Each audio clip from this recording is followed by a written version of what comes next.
Ici Pierre de Châtillon. Mars fut une planète assez verdoyante qui a porté plusieurs races et civilisations. Certains dormeurs géants sont des peintures sur le sable qui ne dépassent pas le dernier millénaire, alors que d'autres sont usés par les éléments et pourraient facilement avoir un demi-million d'années. Certains bordent des territoires de quelques kilomètres carrés, alors que d'autres mesurent des milliers de kilomètres carrés. L'œil et la bouche présents dans tous les profils des visages que je vais vous présenter sont la preuve qu'il ne s'agit pas là de relief quelconque, mais de territoires aménagés, souvent avec oreilles, avec coiffure entourée d'une ribambelle d'enfants ou de descendants. Dans tous les cas, il y a une cité qui s'étire derrière l'œil.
Suivant un événement d'ordre planétaire, l'eau martienne s'est possiblement sublimée, laissant les populations aux prises avec une sécheresse à finir.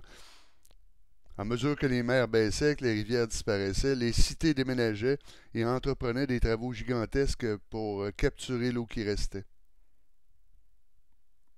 Il y en a des milliers de ces anciennes cités qui s'empilent les unes sur les autres et tout n'est qu'œuvre de destruction.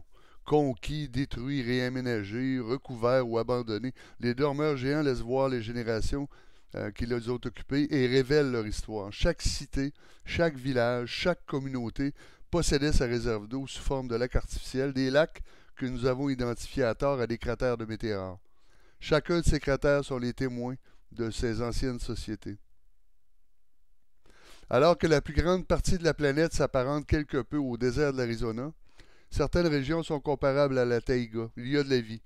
Toutes les cités ne sont pas avalées par le sable et par le temps. Certaines de ces réserves, dissimulées dans les sombres replis de la croûte martienne, laissent voir des caractéristiques qui n'ont plus rien à voir avec les déserts, mais qui relèvent plutôt d'oasis avec des cités propres et mieux organisées.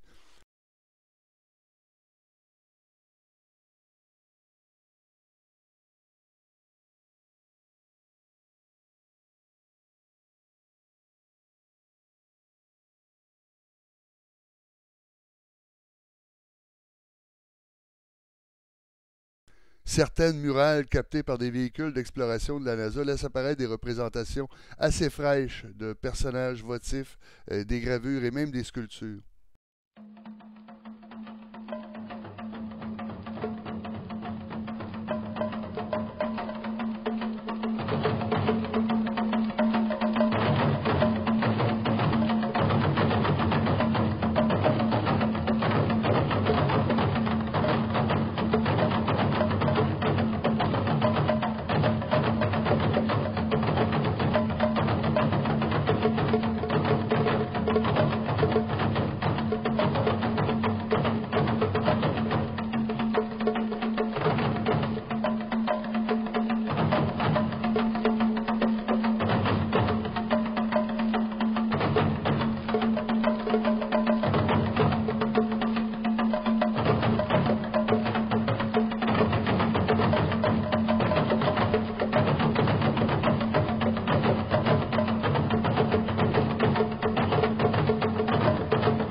L'évolution des humanoïdes martiens a été poussée dans la même direction que la nôtre. Aujourd'hui, il y a des ethnies qui nous ressemblent. Ces ethnies semblent avoir servi à élaborer des micro-sociétés calquées sur les nôtres à différentes époques.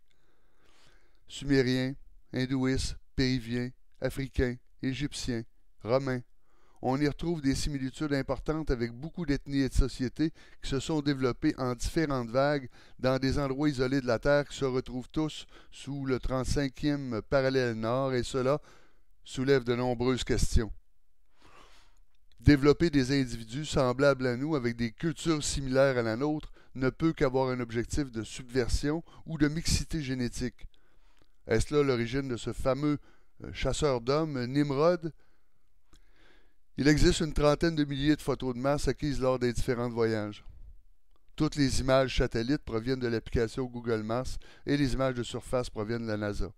Ici Pierre Le Châtillon, incapable de se taire.com. Merci.